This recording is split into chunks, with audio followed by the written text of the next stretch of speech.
أعوذ بالله من الشيطان الرجيم بسم الله الرحمن الرحيم السلام عليكم ورحمة الله وبركاته أنفوني أمبو أمي سيجي فوليكا كالله سي أوما أمي سيجي كون مالونكا كالله سي أوما وكواتي لا أني أو بواتي منوتا كي كلومادو الحمد لله رب العالمين أنتو ينين كيسا دمنا أني كيسا لا جو كومي سلواتي تنسلا ni alaw taala sona amena nin kisa continue ama nyini lameni kala befe ma menu benanye ni wati nyona la no ma kisa folo lame e bi jilaja ni anklala nin kisa fulana la bi jija ka folo mal lame ka kisa fofele premier lame a chama na bena adonka fami kanga kuma minga ni funa keni ko manya fo chogomi abe santani nani na aye tunkan segere afamaso asaye santan duru soro aye fere beke ko faye dien ka beta tunkana faye ko beke mama son faye re dien na sa adembola ayere fana ya ka bigando fere ka o wardo di dema dembola ka ta tunkana ana teri mo duru mo loru nin chema keleme ale sarana ale bola jama chema nunu mo nani ka tunkan slam na kata o beta fanyma saudia jamana ka o be bof chodi kata o be batone ta kata nunu beta se jamauma oni jama munu ka ngata dogobolo ma clandestinement o tala ma bishegi ani woro le soro o ere nyefe olu natani me voyage mina ma bishegi ni woro ni fana natani me voyage kolumla olu nana kana fara passager bishegi ani woro ka o kala mo bi konondo do mo bi konondo le ka ngani tama la wuli antu yeni kisa daile alhamdulillah anfawni ambaw anya fo ame segi ka fo ame kla ka fo ante sege afolila tunkan la ta te tanaye me ibo chugo ka ta tunkana ibonya ani beta tunkana eni adamado chebe chogodi eni mauka hake ubedi ye mau tonyole wa iburlani na folo lewa ye mau tonyole o jolula wa wala ma ye mau tonyoli donc mau beta tunkana beni tanya beni ike chugo tunkana ame Allah taala dalika am bochugo senia na meta dunia fanfa an yere bena sigi jamana munula ka Allah taala dien ka an sabati jamana nunu kono ka jamana ni ko gbelen ben no ya anye a sebeko a gardige ko a sigi yoroko don yere ka ko ka Allah dien ka ben no ya ka kla fana ka an ka furu baraka mena an yere soro tun kan fanfa alhamdulillah mo bi kono do wole do to bato gono itoloma lo ala ko sebe an yere be nyini ga se kisa yere chemalete mo bi kono no min do la bato gono mogo tan woro ma tan woro ma minu somo o mansa o faw no baw diena ni dusukunye ka foko dew me setala tunkana ma tan woro ni ka mogo bi kono nota ka mogo tan woro bo mogo bi kono la mogo tan woro kofe mogo tume bato ni kono ashima boni mansa o ka dien bebola le ni dusuye bebola le dogoboloma do ye tonyolike kabo do ye mauka na folo sonya kabo bebola ibochola me mo tan woro olule bola o ma tonyolike olule bola o ma maka na folo namara olule bola no kam mansa o ka dien ka soro ka tatunkana donc o koso ni yorani fana na me jodoni jamao akela voyage groupe yewa akela ini ma menu be commerce la ini ma menu be kokelema ali tontini abe wari fara menu ke nyonga wala ma ube koko na uba la kafo nyonga adamade ya bunda kono an ya ujilaja ko be kola na sabatila na folo ni chema abe ke sababu ye kaukan na folo baraka ba pew ayara be ke sababu ye au be komi na tala barakate do ala o ye munye na soro ma de be na folo sonya ka bla au ka pari warila wala ma do le be bara yoro la yoro mi haram yoro ko onna folo ta kabla au ka pari warela wala ma beba don ka fo sondo beba don ka fo tonyoli kelado ale be adama do ne hake utawati be ka onna folo ta kana obla au ka pari warika au ba don asereya ba ubolo au sereya ni mama adonite au ma min chekain au ye fereke tonyoli kelamin kenime ka fara au kan kan na folo fara nyongu kan au ye ujija ka bwa uchema de no te nin tonyoli kela sababula au kanime ka ukan na folo munu fara nyongu kan ma kelenya ta karo abeke sababu ye na folo baraka be ban ni na folo baraka do bana anya don ka fo an men nafolo farala nyon ka kwa ye an nafado mais ni barakate nafolo la ni eye nafolo ta ka chay nyakoro mais barakata la ni barakate fen na te nafa nyama. Je donne un exemple. Je suis en train de faire tontine avec mes soeurs ou mes frères en sachant bien que ces gens-là c'est des braqueurs, c'est des voleurs, c'est des dealers. Ma tonyona udo aucun nafolo no ni men nafolo no udo ele ko kiye moni mbaye wala ma ye ton fay obena nafolo ni be fara nyon kan ka di ede makuya mara ijilaja nafolo na be na fara nyon kan ni eye nafolo ni marabaga doyi ka takadi to ma kalo yi jija ifana ye responsable bele ye kada kan ka haramun don ki bolo si haramun koro ka haramun nyanga mi mauka halalawla ni chama meke adama de ma kololo bay o koso hakilaji na mi meka nga fa benen nafa e mi yere be kan nga lama be yere nafa ama misali adoni ta kafiri yala anka so bele mi alkabay alkaba tumena chimin ke maka ka boloka ajo kuraye ni betu mesrana muna kadaka yoro do tume alkaba la defo do tumara soro damna so ni mena makakao ni wati yere la subhanallah nunu te slamaide ko bena fereke ka soni jokanya ka sabati kadaka li yoroma sodo Allah taala ka sodo du kolo koka so min valeur ka boni du kolo so be so min nafa ka boni du kolo so be o de kabay olu bena ni kaba ci chogodi qui va détruire al-Kaaba pour reconstruire. Donc les Mekwa entre eux là-bas au Bet Mislana makaka uslana ni elu yoroma bombaide jome se ka jafaria kana ni mbo yorodo ci kwama jokurai donc nous tume ni ngali kala oni nyonche mais subhanallah do tolo la ale yedusuta ale ko kabe nana kanachi pour que ayoro yese jola kanya pour que ayoro yese jola kanya mais ni yoroni lamea o kala yurdo leta wari na do toni barala wari na ketoka alkaba sabati nafolo kunta kana doala ala soso nafolo kana doala nafolo nyangamini kana doala muna parce que ala taala kan li horma yorodo ameto yanfana kala se slama bema emin kenime ka forage kolon sogi ka di desabatoma emin kenime ka imma kodo yatima uni feretanula emin kenime ka firiato deme emin kenime ka ma koroba desenu deme emin kenime ki kan na folo bla deme bonda kono deme sugu na ya kunabo hypernime et kana nyina tu peux aider les gens tu es prêt ou tu es prête tu es toujours à la disposition tu es toujours disponible pour aider les gens. Mais n'oublie pas une chose, tu peux aider les gens. Et bien c'est comme Maou Mademe. Mais elle est ni Allah Ta'ala Tchemana, mais Maou Mademe ni na follow ni. Ni na follow ni ne masenia. Ni na follow ni ne sorochoko manya.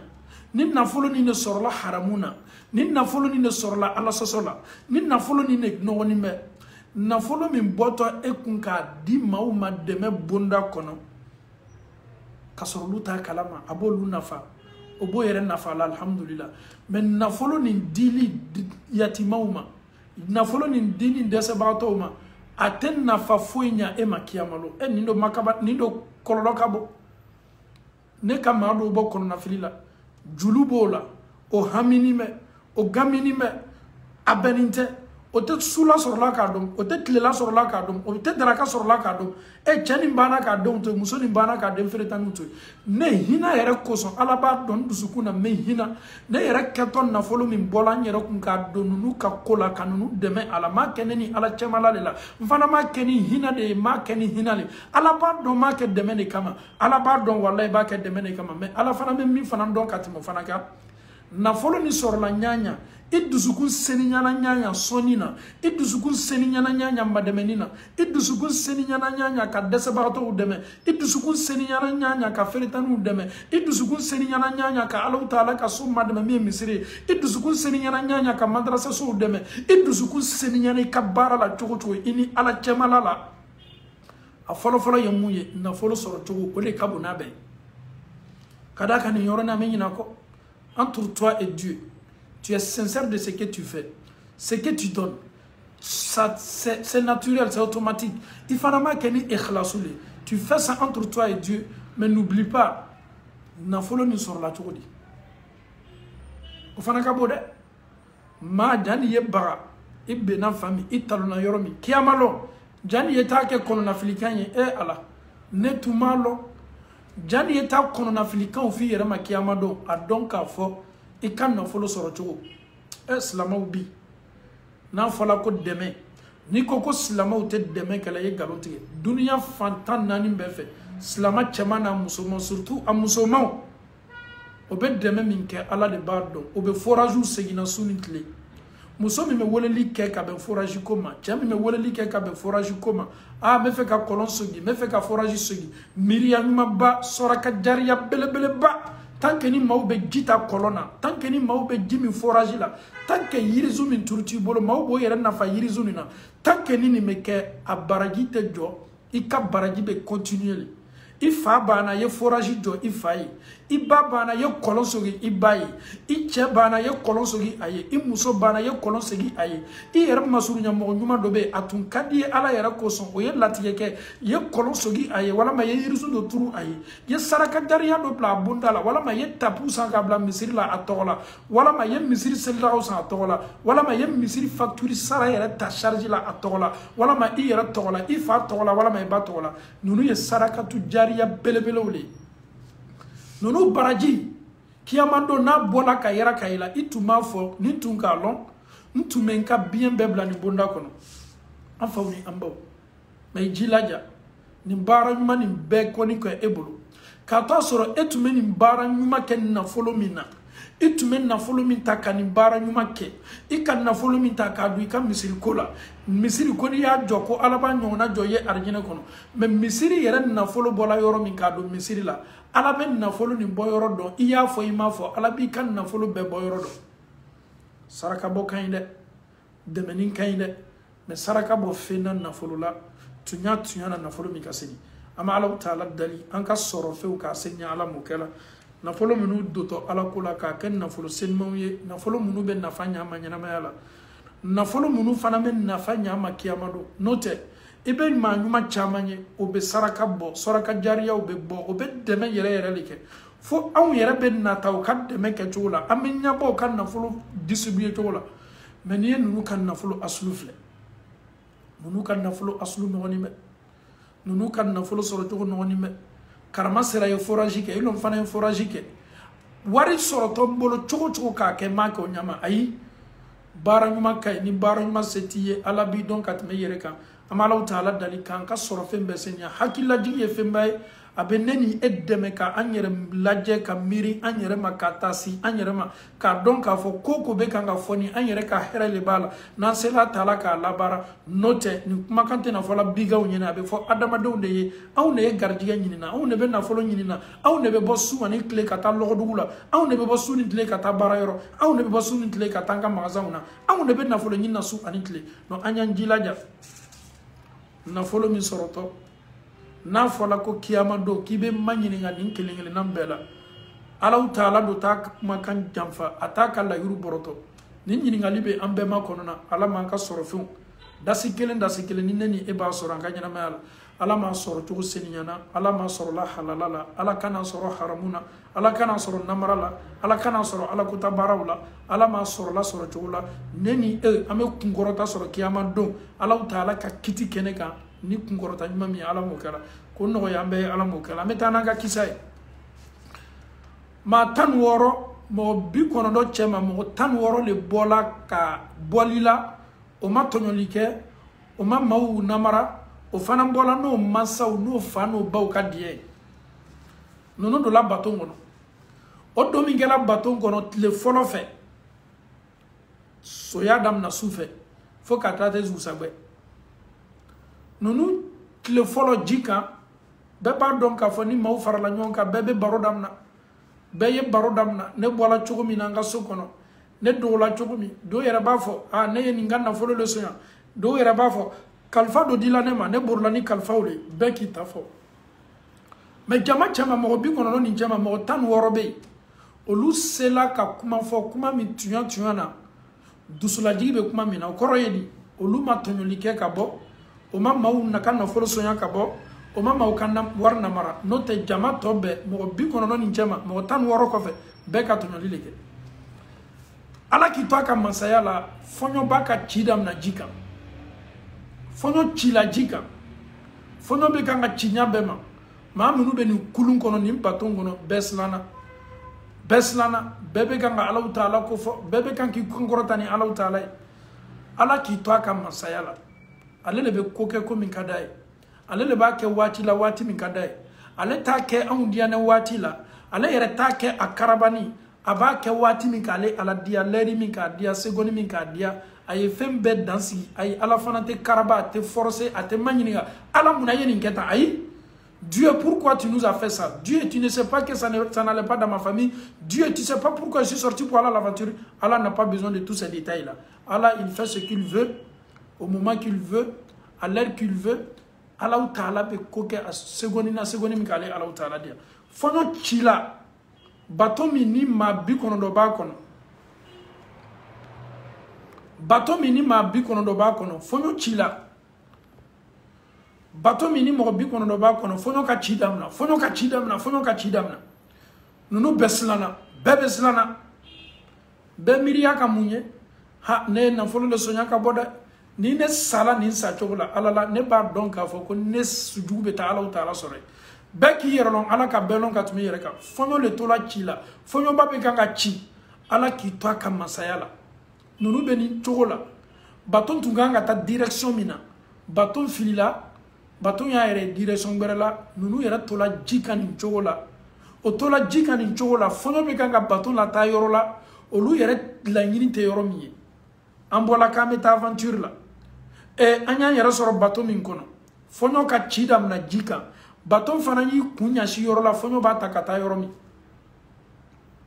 a kɔlɔlɔ bonyana nunu tol'o la Alahu Taala tola ka masaya la an faw ni an baw tele kelen kɛla nin cogo la baton taala ni n'u ye destination inconnue na olu ko bɛ Saudiya jamana sɛgɛrɛ olu sina k'o yɛrɛ ye direction gbɛrɛ la a gbɛlɛyala dɛ bɛɛ k'i yɛrɛ lɔn bɛɛ k'i bɔ cogo lɔ nunu tola o ɲama tile filanan ji kan o bɛ ji kan tile filanan na fɔɲɔ k'ale baara kelen ɲɔgɔnna damina fɔɲɔ bɛ kan ka ci fan bɛɛ fɛ baton bɛ kan k'a yɛrɛ ɲini baton yɛrɛ bɛ kan k'a yɛrɛ ɲini kuma tɛ maa minnu bɛ baton kɔnɔ fɔɲɔ ye Alahu Taala ka danfɛn ye fɔɲɔ ye Alahu Taala ka kɛlɛkɛfɛn ye ala bɛ fɔɲɔ ɲɛsin yɔrɔ la yɔrɔ min k'ale ala diya a b'a ɲɛsin maa o maa min k'ale Alahu Taala diya masa nin tɛ kɔnɔna fili masa nin bɛ ko le k'a yɛrɛ sago la o le ka Alahu Taala ka masaya kɛ masaya makabani ye ala bɛ ko kɛ ko min ka d'ale ala ye Alahu Taala tɛ karaba Alahu Taala tɛ obligé anw de b'an yɛrɛ ye latigɛ kɔnɔ an sɔnn'a ma ala ye min d'an kan a bɛnn'a ma an sɔnn'a ma an yɛrɛ tɛ kumakan kɔrɔta k'a fɔ ala ye min kɛ a ma bɛn an ma o tɛ anw ye danfɛnw de e bɔra k'i bɛ taa Amérique ni e ka avion y'i ɲɛsin Danemark ma walama e bɔra k'i bɛ taa Suisse ni e ka avion y'i ɲɛsin Canada ma walama e bɔra k'i bɛ taa Australie ni e ye avion y'i ɲɛsin Asie ma ninnu bɔla ni laɲini min ye o y'o yɛrɛ sɔrɔ duniya yɔrɔ gbɛrɛ o y'o yɛrɛ sɔrɔ fan gbɛrɛ fɛ mais i toloma lɔ kosɛbɛ laɲini mun bɛ kisa la an bɛ ɲini ka se a ma n'an bɛ taa an bɛ se ni Alahu Taala sɔnna tele filanan fɔɲɔ cila ji kan fɔɲɔ bɛ kan ka baton lamaga fɔɲɔ bɛ kan ninnu yɛrɛ ɲinan'o yɛrɛ kɔ maaw bɛ kan ka Alahu Taala kofɔ maaw bɛ kan ka Alahu Taala kofɔ ninnu tola nin cogo la tele saba o bɛ ji kan o kan ka taa fan min fɛ o telo yɛrɛ sɔrɔ duniya fan wɛrɛ fɛ ninnu tola o la tele saba bɛ dafa yɔrɔ yɔrɔ ala k'i to a ka masaya la bato min ni ninnu b'a kɔnɔ voyage bonda kɔnɔ baton sina ka tiɲɛ damina baton sina ka kule damina ji kumasela ka don baton fɛ ka ninnu to ji cɛ ma silamaw lajarabili gbɛlɛn daminana ko gbɛlɛn daminana an bɛ bɔ cogo di an bɛ bɔ cogo di an faw ni an baw ala k'i to a ka masaya la masaniya fɔnisɛriya ka bon mɔgɔ 16 min bɔla ka taa tunkan na n'o ma mɔgɔ tɔɲɔ mɔgɔ 16 min bɔla ka taa Tunkana n'o mansaw y'o bilasira ni duwawu ye mɔgɔ 16 kɔfɛ mɔgɔ 90 min tun bɛ bateau kɔnɔ tous les 90 personnes à l'exception des 16 personnes qui sont sorties avec les bénédictions qui sont sorties avec alhamdoulilah des doigts nous maa 16 dɔrɔn de sauvé la maa tɔ bɛɛ la k'a fɔ ni tola ji la subhanallah imaginons 16 moins 90 mɔgɔ 90 mɔgɔ 16 dɔrɔn de bɔla olu la mɔgɔ 16 a tɔ bɛɛ tola ji la mɔgɔ 16 ni olu sɛnsɛnna so min tun bɛ yen ala k'a to donna nin so kɔnɔ olu donna so nin kɔnɔ a ma ban dɛ ayi a ma ban saya kɛla dɔw k'o yɛrɛ ɲini mais ala taala ka maa minnu bɔ nin kɔlɔlɔ la mɔgɔ 16 wallahi kisa ye ko dɔ ye waati dɔw la souvent quand tu expliques tu te retrouves dedans tu te poses la question et mes frères et nos frères et sœurs qui sortent comme ça sans la bénédiction de leurs parents o tɛ duwawu ɲini o yɛrɛ bɛ duwawu lagosi o t'o bangebagaw ka i bangebaga y'a f'i ma ko off o bɛɛ dangale mais an tɛ nin jate on n'a pas de respect pour nos parents on ne respecte pas les parents chez nous les parents sont déjà vieux ils sont déjà âgés tout ce qu'ils vont dire là ça n'a pas de sens subhanallah si vous savez que le fait que tes parents mansa ye duwawu kɛ den ye n'i b'a kɔrɔ dɔn n'i b'a duwawu nafa dɔn i tɛ to la ala ma ne ni aw kɛla duwawu ɲinina ye mɔgɔ 16 min bɔla n'o ka famille ka diɲɛ ye n'o mansaw ka duwawu ye ala taala ye hijabu fɛnsɛn ninnu kan bateau coulé min kɛla mɔgɔ 16 de bɔla la mɔgɔ 90 ni cɛ ma mɔgɔ 16 de bɔla o y'o yɛrɛ sɔrɔ ili min na so dɔ bɛ yen o sela nin so kɔnɔ sokɔnɔmɔgɔ silan'o ye sokɔnɔmɔgɔ ka mɔgɔ 16 nin bɛɛ fana mina subhanallah mɔgɔ 16 nin bɛɛ minana sokɔnɔmɔgɔw bolo funankɛni min ni a ye fɛɛrɛ bɛɛ kɛ ko fa y'a to a ye bɔ ni fa diɲɛ n'a bɔli ma funankɛni ni tun b'o cɛma ni denmisɛn tun b'o cɛma o sela so min na somɔgɔw ye mɔgɔ 16 mina mɔgɔ tɔw bɛɛ sala an bɔla kɔlɔlɔ dɔ la an nana ka na an yɛrɛ sɔrɔ kɔlɔlɔ dɔ la ka sɔrɔ funankɛni ni fa tun tɛ fa ye taa Tunkana a ye nin bɛɛ de ye o minana k'o bila kaso la o minana k'o bila kaso la mɔgɔ 74 nin bɛɛ sala olu mɔgɔ 16 de bɛ yen 16 fana minana sokɔnɔmɔgɔw bolo o sela village min na olu fana y'o bila kaso la imaginons nin funankɛ bɛ taa Tunkana waati min 84 waati nin funankɛ a tun donna san 15 la ka d'a kan kabini san 14 a y'a fɔ a fa ye k'a bɛ taa Tunkana fa ma sɔn a si ye san 15 sɔrɔ min kɛ fa a ye ko bɛɛ kɛ fa laban diɲɛna ka taa ninnu tola nin so kɔnɔ sokɔnɔmɔgɔw y'o bila kaso la imaginons a bɛ don kaso la don min a bɛ san 15 la k'a sɔrɔ a b'a ka denmisɛnniya daminɛ 12 la denmisɛn san 15 yɛrɛ an b'a fɔ yɛrɛ n k'a ma denmisɛnniya yɛrɛ daminɛ fɔlɔ denmisɛn funankɛni kamalenin san 15 o ye commencement de ye ka d'a kan c'est à partir de 20 ans 25 ans 26 ans 28 ans 30 ans k'i b'i ka kamaleya yɛrɛ kunfɔlɔ yɛrɛ daminɛ ka yan n'o tɛ a san 15 i bɔra denmisɛnniya le bonda kɔnɔ balukiya bɛ na e ma dɔɔni dɔɔni ale bɛ bɔ waati min na k'a sɔrɔ an y'a fɔ sa denmisɛn don denmisɛn san 15 bɛ mun dɔn o minana k'o bila kaso la nin so kɔnɔ nin village la o ye waati joli kɛ kaso la ale ni maa dɔ la kaso la a n'a tericɛ mɔgɔ 4 nin k'o fara jama tɔw kan o bɛɛ la k'a fɔ ni ye mɔgɔ 16 ninnu donna kaso la kaso k'a daminɛ o dolon kaso la fo ka taa se bɔlon ma bɔli bɛ kɛ don min kaso la ala taala ka funankɛni nin kelen pe le ni lakisi a bɛ bɔ kaso la don min a bɔla ka taa Tunkana san 15 a bɛ bɔ kaso la don min si dafala san 30 il sort de prison il a 30 ans il rentre en prison il avait 15 ans 15 plus 15 ça lui fait 30 ans aya ka demsania ku folo ke na fana bay anana kana demsania ku flana ke kasola kaso nin kono aye santan duru ke ko faraka santan duru folo ka o ye san bisabay ani mama dola kasola nunu be fana ka karfam nanu la ko to kasola mais funa keni nin tola kasola masa Allah taala aka fono sere akabo ale lebe ko ke ko min diala le Allah taala funa keni nin dola kasola watimi anai matan woro dola kasola watimi onnana kana mo gbero soro kasola olu tunye dawa kelaw de dina laselilaw do islamia laselilaw do peba donc a foko kasobe kasola ma do be ote hina kinikini tola no ye maumna be blaka kasolo bi bla jonyala ka foilo nyeni lasiga ka jamana la ayi oto lutala he watu changer la de ni tuntala tunka na folo ma chama tala tunka na folo no maye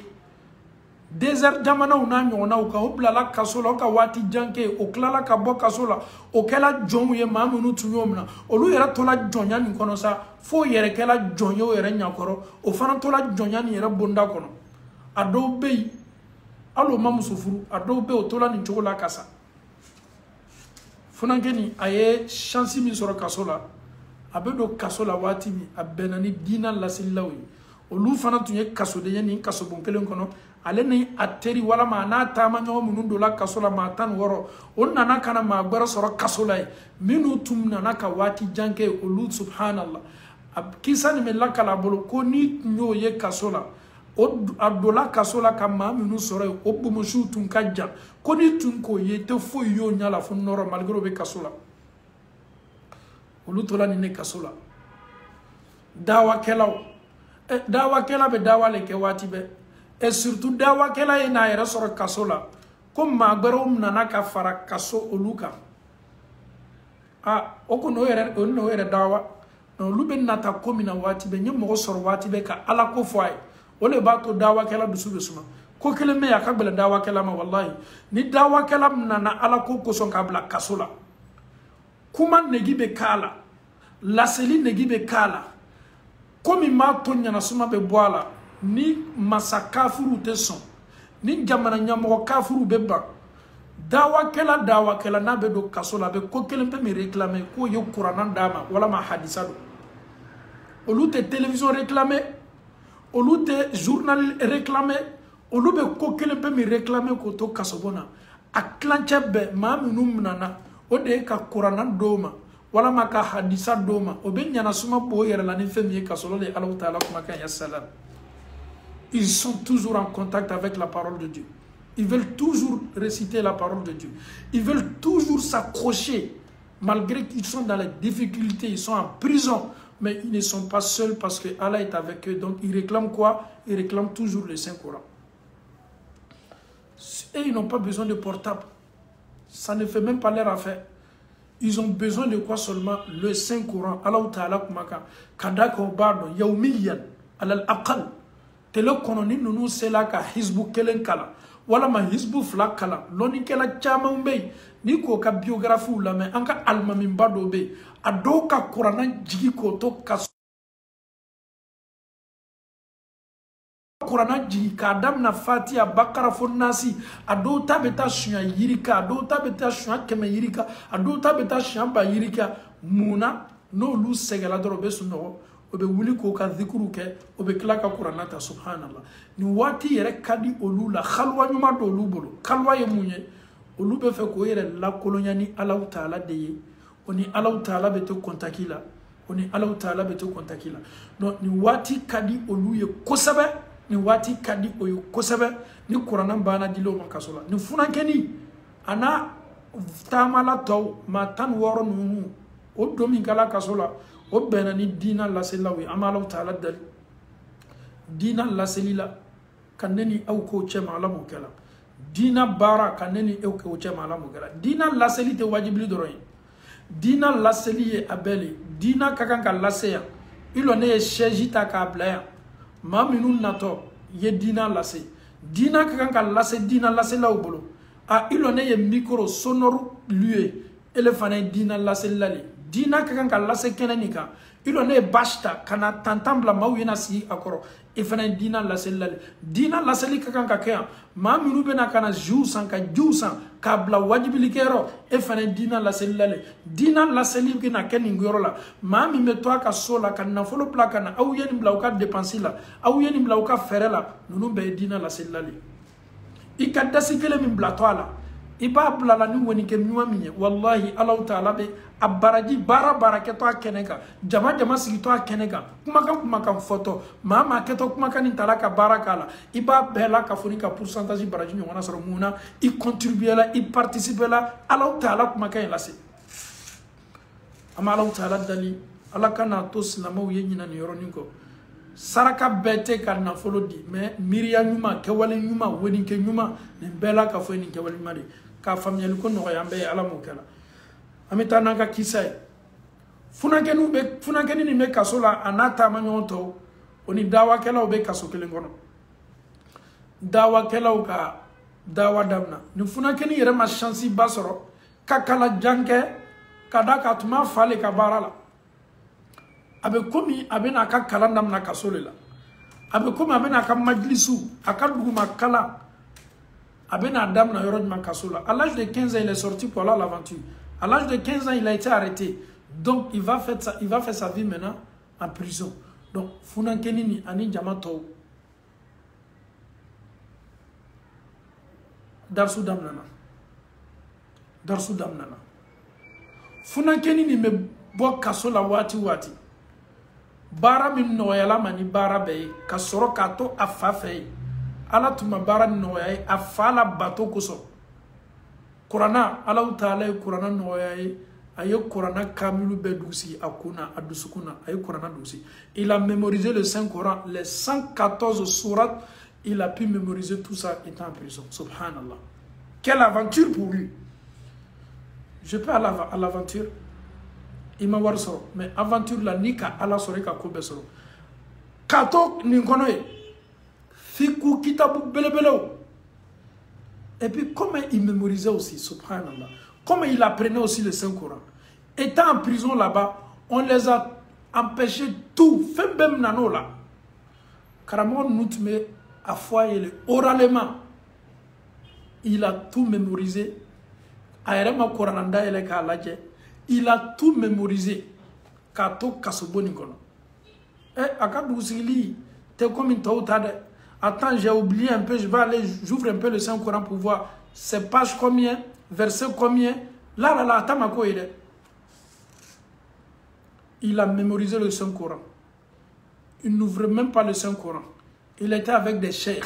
il était avec les enseignants, il était avec des daïs en prison là-bas qui ont mémorisé le Coran. Il a pris à Korana Kalatoro Bella Kafoni Kato Kasonai.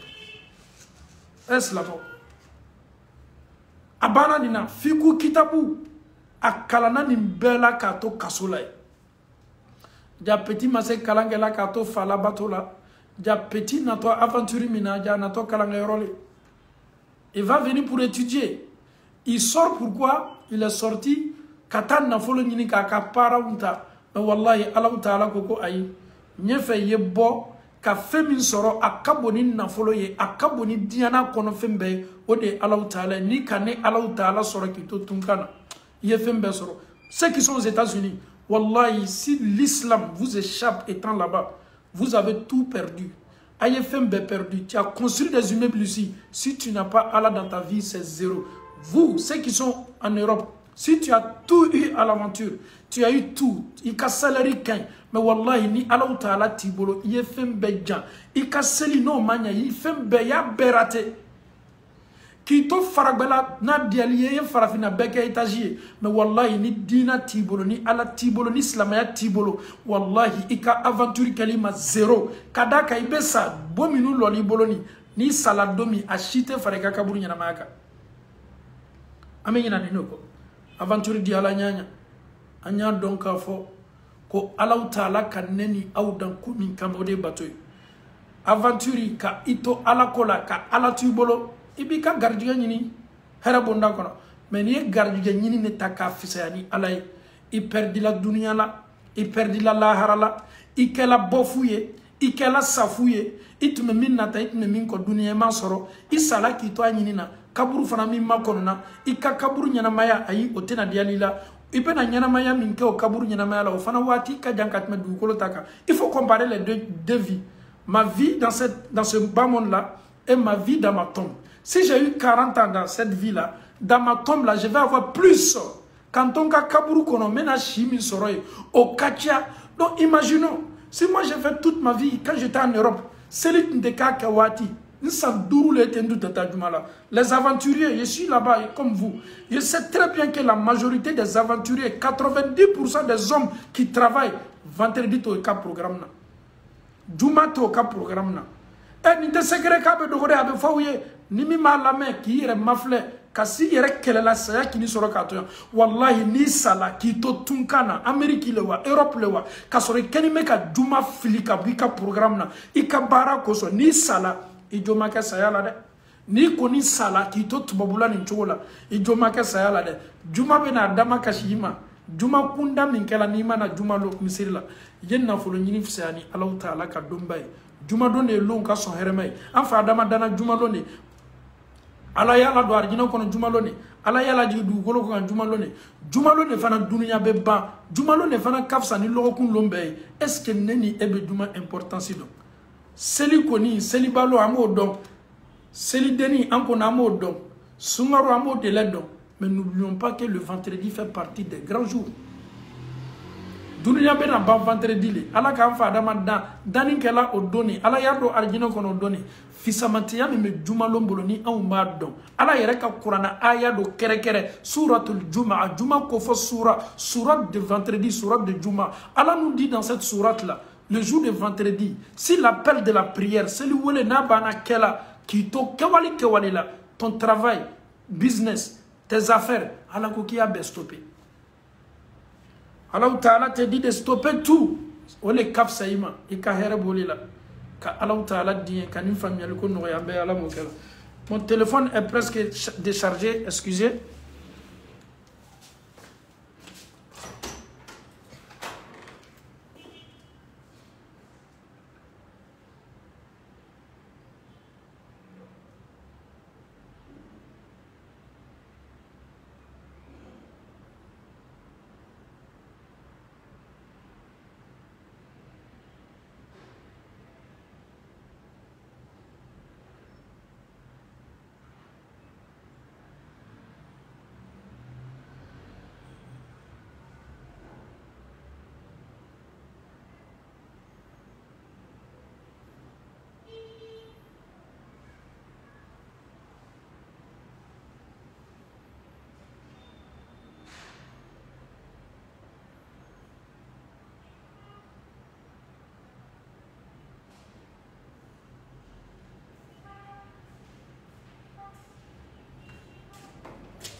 Alhamdulillah Rabbil Alamin. Wala udwana illa ala zalimin. Ametana ka kisay. Mfuna keni ka to kasola. Allah Ta'ala sona ka dien aye Qur'ana dusi. Aye fiku kitabu dusi. Aye kira ka hadisaw ayo dusi. ala ye Qur'ana dugusigili nɔgɔya ye Allah Ta'ala ye fiku kitabu dugusigili nɔgɔya ye Allah Ta'ala ye hadisa kitabu dugusigili nɔgɔya ye amanda ma Qur'ana dugusigili ko fiku kitabu dɔni ko hadisa dɔni ko Qur'ana tafsiri fana Allah Ta'ala yo nɔgɔya ye ka to mese Qur'ana kalana ani ka Qur'ana tafsir lo fana ya ta dɔni ye kalanden caman be o be Qur'ana dugusigi la mo ma tafsir fana do domaine kelente tu peux mémoriser le Saint-Coran mais tu ne peux pas interpréter le Saint-Coran subhanallah lui là c'est un hafiz Qur'ana dugusigi la le Qur'ana monime a hakili na kuna mais ta ke Qur'ana fasar la ye Qur'ana tafsiri fana ka Qur'ana fasari ka traduit ka korfo mawye o fana ya ta domaine ye nunu be matière ou les dana c'est comme lui il a fait la lecture simple comment on doit réciter, comment on doit prononcer, comment on doit tirer, comment on doit respecter le Saint-Coran. Donc, alhamdulillah, il maîtrise ça. Mais comment on doit traduire ou interpréter les versets, mais funa keni ni Allah Ta'ala ni ben noye kasola. Ni funa keni me ban wati aka kaso nyana mayala. Aka kasola Allah Ta'ala ni doni bekai. Ani mama dola kasola nunu kelengelena befana tume kalange ka fara aleka. Mais Allah Ta'ala diena a kelen pele bola kasonina a sambi saba da fami kela a bola kasonina chodi slamo akako tununa fana bama akako tununa mauma téléphone wati téléphone ko tunde kuma te ko ka lettre sebe ndem bola ka beta tungana a santan loru le tenta kibaro ya foyi mena abe bon fa domi atume santan duru la e kana se bima o santan duru le te o skala sambi saba funa ngani ni bola nyanya mama anyi ni yoroni la me ko sebe so kono mo minutu nyomna no tume kasola kana fara kaso den koroma o kam mi dawa kelawi ni sokono la masaja min tume c'est-à-dire sotigi muso kono dimi dole tumala akani kono dimi ya toro fura bola nya bema sotigi yere kamana gbana kono na filila muso ka fura kola akono na filila beki seko ke alani me sokono fura bola munula alani ma ka filali kela munula beyi seko ka muso ka fura la mabe beyi seko ke oye a hakili laji kaso kono ko kaso dendo beyi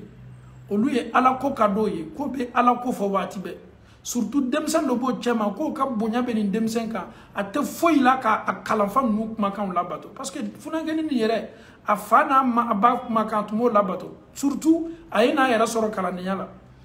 masacha ka chiden sila oma ka foye ko ko masacha muso tuyana toroya bakani wati la kono dimi do bala na yamna te suno ate tle suno ate suno kono dimi ni toroya ka bo kwana na au soro ni meme seka andeme ni forabe au bolo adona dawa kela minutu me adona dawa kela minutu me no to make petit kalana nunu bela kafonin ko o bela kafonin desela o ye mun fa masache wala masoti ka chidonye ko an te fora kelilaye an ye dawa kela ude kama wole kana alama donc chide nunu ko be kosegi funa ngeni ni sina ga wuli ako masache soti ka chidoma ale bese ka soti muso furake akaramo gogo ebe an bolo ka sobona ya santan duru leti e kala flabola donima ami ka flabolu long e kana na do faranga kungo yaka ni nkosu ni yake na ere mabe dole be fara toro yaka funa kenin ko akalanfa uma kasola koni Allah Ta'ala sona ale be se ka masake muso ka kono dimi forake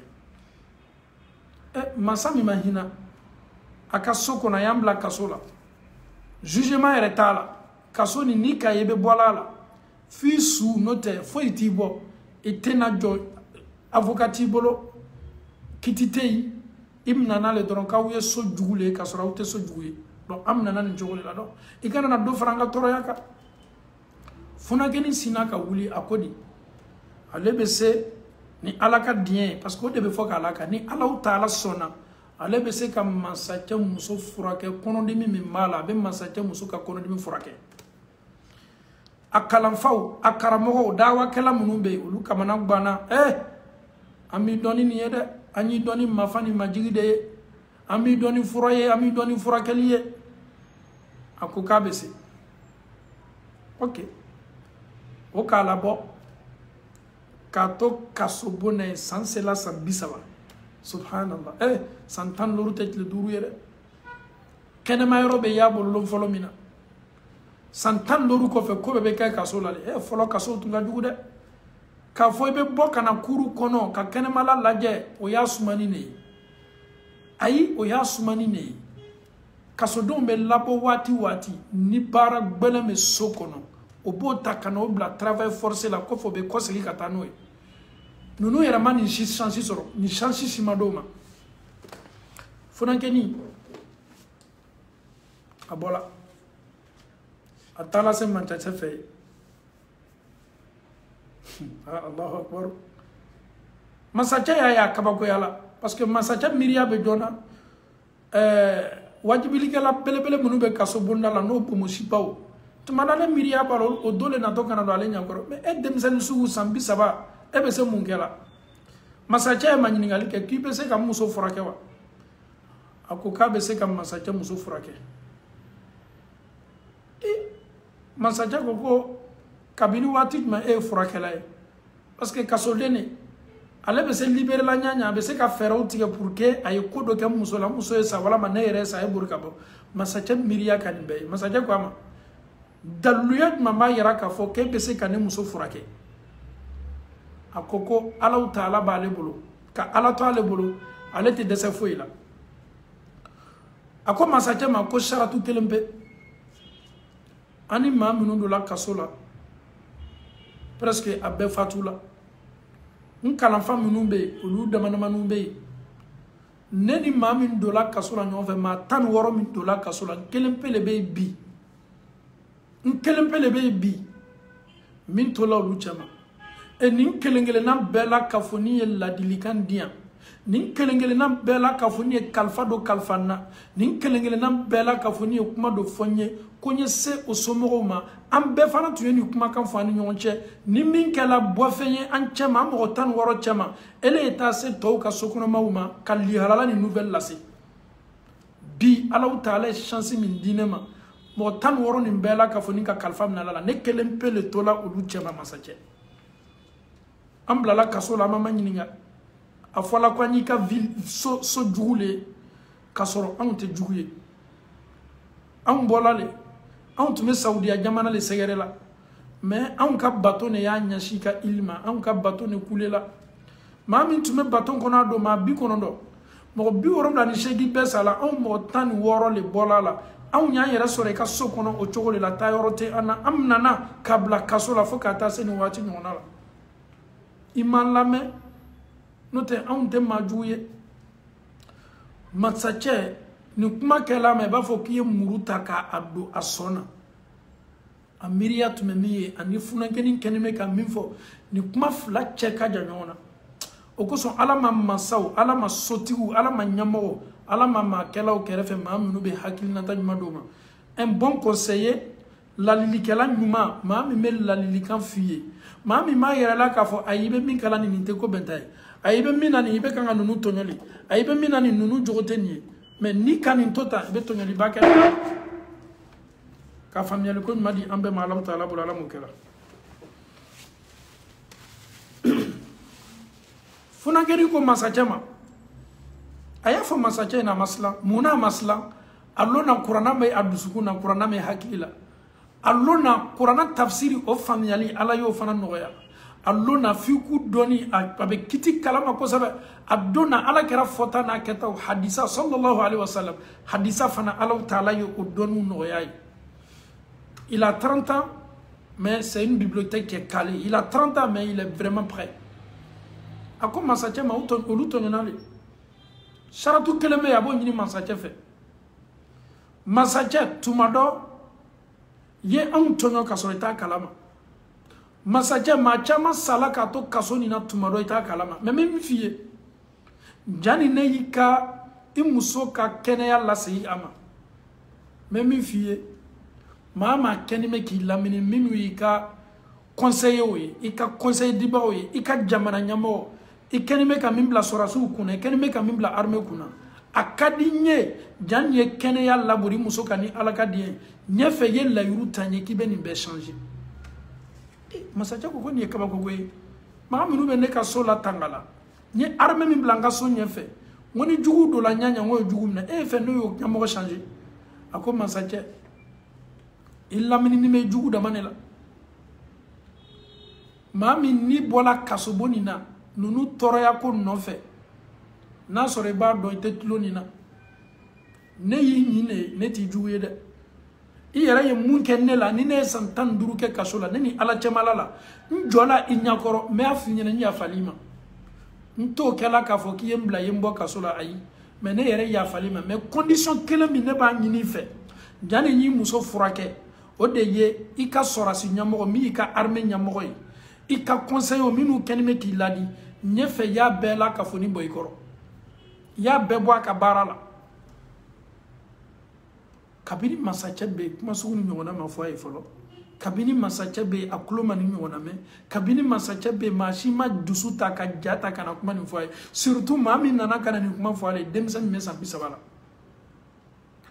What you do là souvent c'est important. Il faut oser. Il faut dire la vérité. Mais ce n'est pas du tout évident devant un roi, devant un prince, devant un président, devant un guide, pour venir lui dire les vérités. Quelle vérité? C'est-à-dire ton entourage n'est pas du tout bon. Lui qui est devant l'armée n'est pas du tout bon. Ce sont tes ennemis. En condition, la seule condition pour guérir ta femme, il faut renvoyer tout cela. Il y a une belle blabla. Masachako, il a vu que le temps presse, sa femme souffre, a muso ka toria fanga warala. Funanke ni fanaka kuma, qu'est-ce qu'il doit prendre maintenant? Il aime sa femme. Masachako comme kuma kan dima. Owati la, kuma kan tunyoko bade. Ali ka kasode ni kuma kan dama fi kuma kan la tamane. Ali ni masai. Akoni funanke ni kuye minfo. Nsonama ni ala sona yemi nyini mfe fana me no ke nyon kuma kan dima muso mankene teria ye muso furake funa keni ni matayoro jak amatayoro jak okoson ka hadisa kala ka fiku kala ka qur'ana kala ni be ko fe be kanga tasi ko la kisa munu be lakali kera ka wati la sallallahu wallahi anyan jilaja ni kisa be lakali ni qur'ana ayo be fasari kini ta kuma dia fede mais fana yi jija yo kodo tala komi mi yere nafala lomi masacha ya garde koru tala kata manyiningali ke kasobona ko to mese ka fura ke masacha muso fura ke funa keni ni karamo ko lushitese mais funa keni ni ko kalebese muna parce que akaramo ya kala londo ala kera ka sahaba do jogola sahaba nutume tama bololema Sahaba nous yere soro sodo kono. Ça n'allait pas kongo tumola. O sela somin kono. Sahaba nous ko sodungo ma sokono mo ma village mo ma. On segala est-ce que au bese kan on la dowa on yo lonay au ka sokono. Nous sokono mo bana. Vous les étrangers là, on va foutre quoi avec vous. On va pas vous aider ante domini di au ma kumate jima. À leur grande surprise olu tume lona ya la somi kono ni sokono mo pano la sokono la ofana amasache ole tumbanana il était malade gravement malade tout le monde a fait beyi seko ke machite seka soti furake kisa ni kisa nyuma lele kisa mi ne fana c'est authentique kera ka sahaba kono na fili kela anka soti mangene anka jamana tigi mangene furaw kala nyabe ma te kanga be e lona minu bete membolo ma ante nunu nyini nga no be se furake lawa ala kera ka sahaba nunu manyini ngala sokono mo bolo kaka explique oye jome se ka anka masacha furake volontaire do fana wulo lu chama kale bese lu sahaba to ka bakoyala e chodi an mi le no fura bolila e bese chodi ka akoko na le bese ka furake slamo nonu tume itawakal ala le la quoi to yere slano to ka bakoyala e anana nunu fe o bana kan lado o bana kan jigia o bana kan dumuni dama o bana kan kumbe komi mo kan ga lona boyan chokomi e oluka sotigi mankene ele ya bu yere la ka fo kibo forake ko non ko na bese condition blala slamo aya forake ni muyi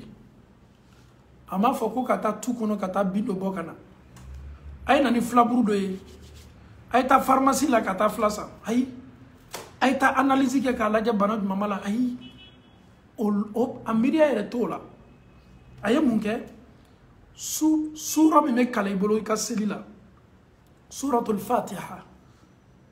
a'udhu billahi minash shaitanir rajim bismillahir rahmanir rahim alhamdulillahi rabbil alamin arrahmanir rahim مالك يوم الدين إياك نعبد وإياك نستعين اهدنا الصراط المستقيم صراط الذين أنعمت عليهم غير المغضوب عليهم ولا الضالين من سورة صحابتك سورة نتا كاكالا جونكا من ساتشي witiri bonda kono saba duru be worumla nin kala min kela wala ma jika ka di masachema bana min tume masachela ba fo kono ka tume tolonela masache bana sina ka baka net saba to tun kamara gbani mewo parce que ikato foro min kala ni na mabe on bebe na problème soro masache kene yala ka kene yala si ama ka fari la si ama كاكي كومي بنا من تمالي بافا قلت لوني سبحان الله من الواحد الله من الصمد الله من المهيمن الله من القهار الله من الجبار الله جوني يكربالي مساي جوني سم مساي جوني جبارو الله تعالى أتى كورونا فيلي بنا دو بيلا كانسر بيلا ديابيتي بيلا سيدا بيلا دكتورو كيساتو الله تعالى نا يني فراكي سكون كلمة إتى أوبرا فو إتى كيلا أبسينغا نيم بنا تدرونغا بيكا sahaba nu o ye masache furake mi ye furakeli ke o klala sisen ka kado doma ka bigan doma bigan chamamba e ka sorotu nana sokona mo tu mo laben kanya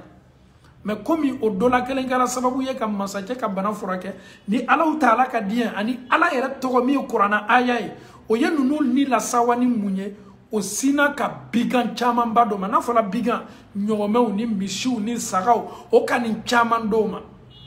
e o dimi galo ma fana sabaut mislala nya de ni bo ka biographique na be islam surtout ni almami wala ma wajibili kala wala ma kalande ibe islam femin dila o ma o ka sosolita mna est-ce que amese ni mna nawa récompense min dila ma est-ce que amese ni dom nawa est-ce qu'on mérite de manger ça est-ce que c'est pour nous est-ce que c'est notre droit. On a soigné le chef du village. La récompense qui nous a été donnée, il y avait des chameaux. Ils se sont posé la question, est-ce qu'en islam, est-ce qu'on a le droit de manger ça ou pas?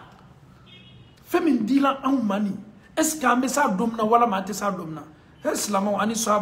sahaba o tegelele. Wallahi anfauni ambaw. Nunu madien. O ka feninta. Moma kanatige o mo yere serviala o ma foi kala folo foi yena kana ala karam manyininga sallallahu alayhi wa sallam ya rasulallah oh le prophète est-ce que nous méritons ça est-ce que c'est licite pour nous est-ce que nous pouvons manger ça ou pas c'est la différence entre nous et les disciples du prophète sallallahu alayhi wa sallam le prophète sallallahu alayhi wa sallam a ko lame kanya comme une temeno ya foye kira era ko kabini wati ma aw ya don emiem fatia takama furake nay ko kabini wati ma ba donc a foko fatia e furaye. Regarde cette question venant du prophète. Depuis quand et qu'est-ce qui te fait dire mais qui t'a enseigné et qui t'a dit que Suratul Fatiha peut guérir? C'est-à-dire le prophète lui savait parce que lui croit en Allah, lui croit à Vladimir. Mais ayara kabako yala le ay nu manyini ngani kabako manyini ngani ko kabini wati ma e ya donc a fo ko fatia fana mi ma frake aye mun fo kirai ko kira nya keni liman nyade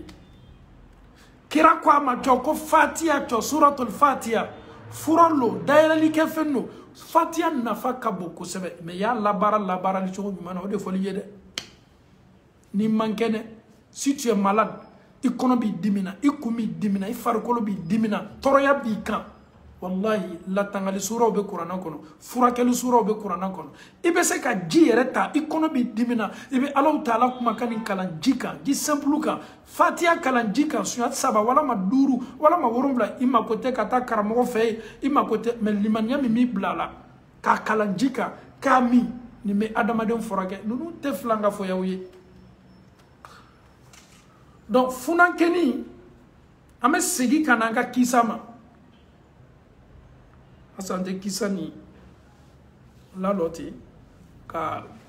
il fait quelle heure d'abord?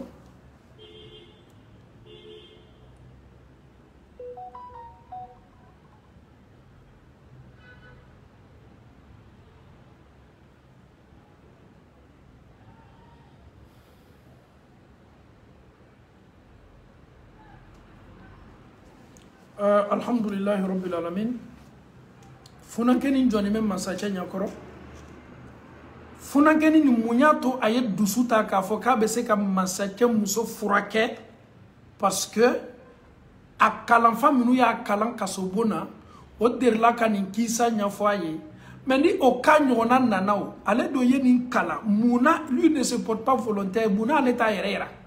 k'a bɛ se ka furakɛli kɛ donc o kosɔn a fana ko k'a bɛ se ka masakɛ muso furakɛ munna parce que a dɔn a lanimɛ a yɛrɛ la alkamalu lillah limaniya fitini min b'a bolo a ka limaniya ka seni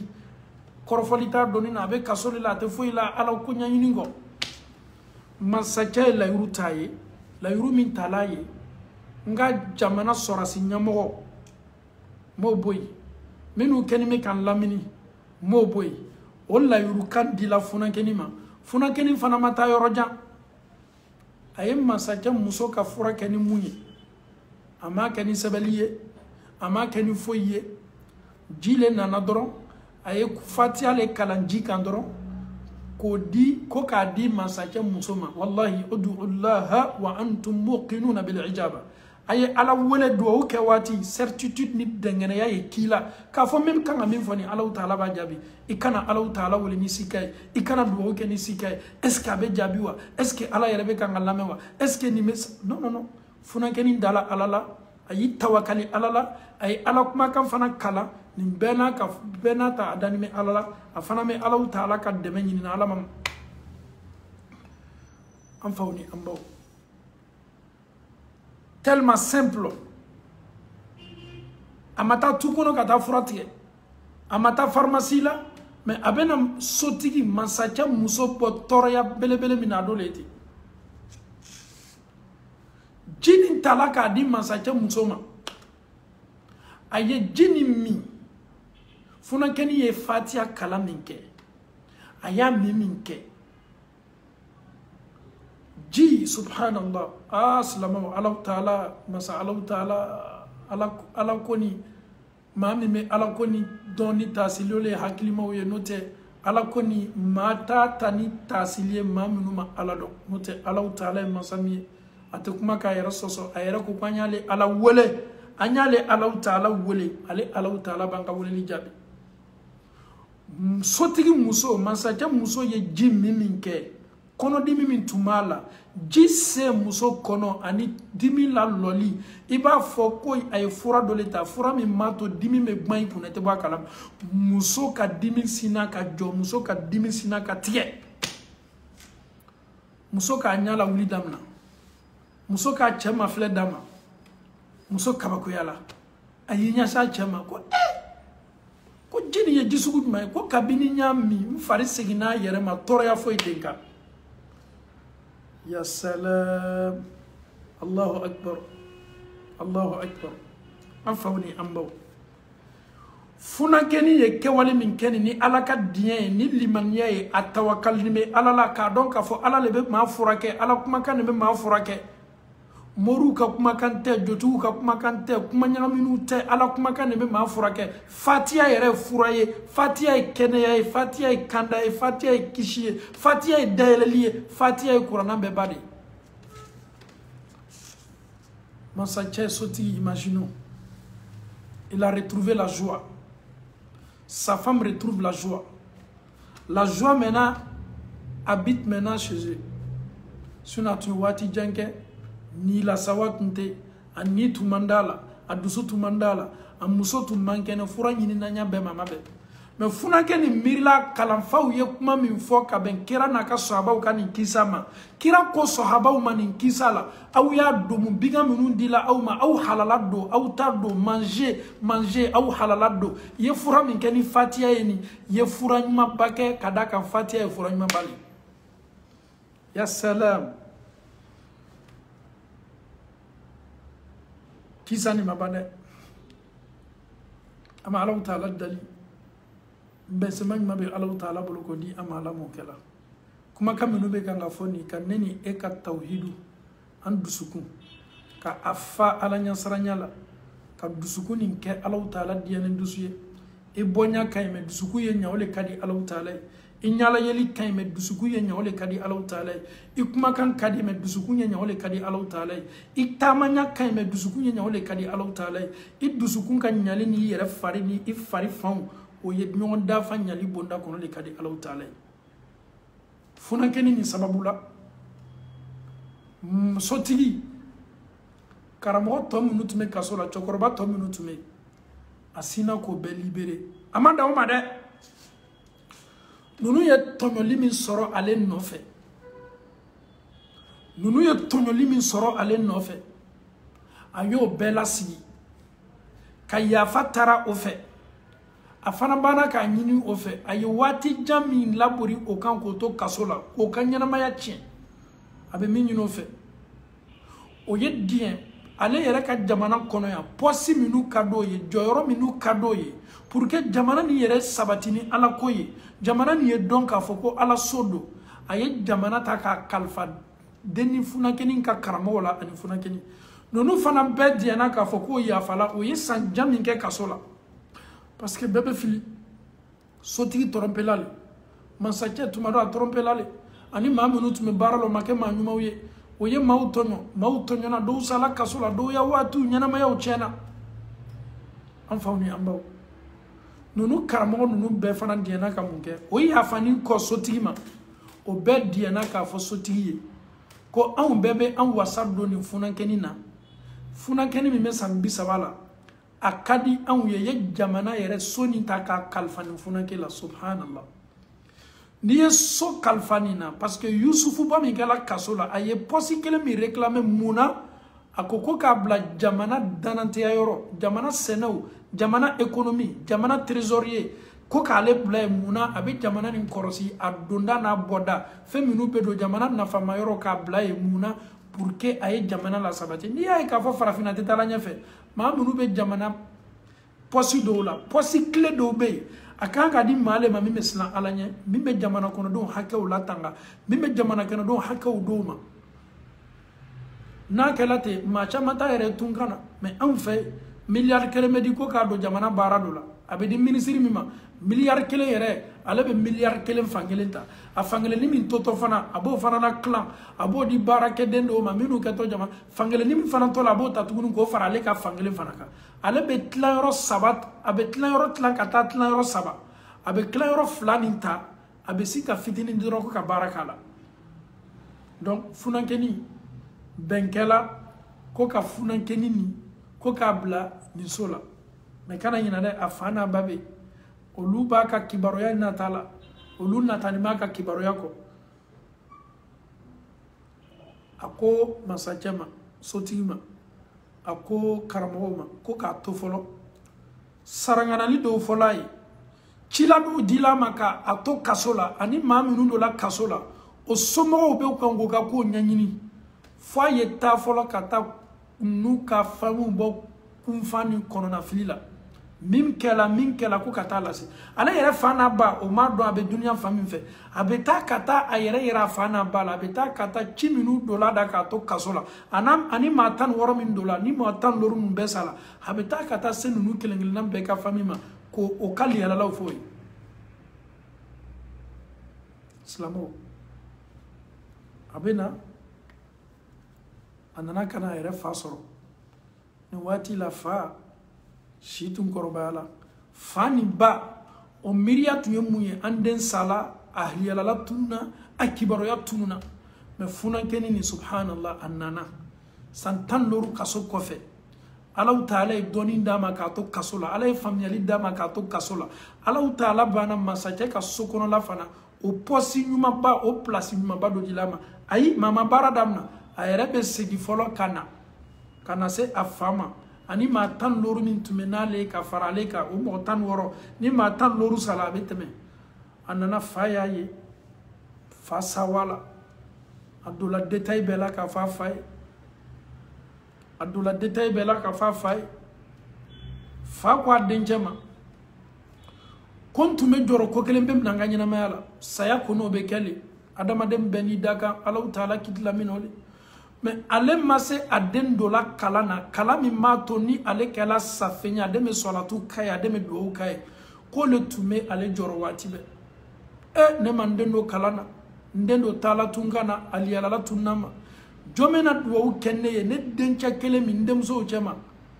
ja Allahu Ta'ala ka ne den bɔ n kɔrɔ ka taa n'a ye kaso de la ka taa kalan kaso la ka lɔnni d'a ma kaso la ni den banna kuranna kalanna kaso la ka kuranna faamu ka hadisa dɔn ka fiqhu dɔn i sɔnna i ma sɔn nin den kɛtɔ salatu kɛla fa ye a ka limaniya n'a ka alaɲɛsiranya ka bɔ a na duwawu k'a fa ye fa tun jɔrɔnin bɛ min na Allahu Ta'ala sinna k'o kɛ den ye mun na den y'ale le labato den y'ale le kumakanw bato ale ka den bila ko ko la den tun b'o le kɛla den yɛrɛ ma chance ni temps ɲuman sɔrɔ ka kalan kɛ mais ja den k'ale labato ni ale bonya min kɛ Allahu Ta'ala sinna ka den kalan kaso la ka karamɔgɔ ɲini ye a den ye kaso la